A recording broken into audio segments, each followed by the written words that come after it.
এই এক piece single ধরা কবুতর, এটা নিচে একদম ধরার সময় 8-10টা করে বাজি দিয়েছে কবুতরটা।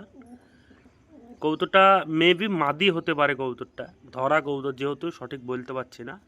কবুতরটা মাদি হওয়ার সম্ভাবনা বেশি।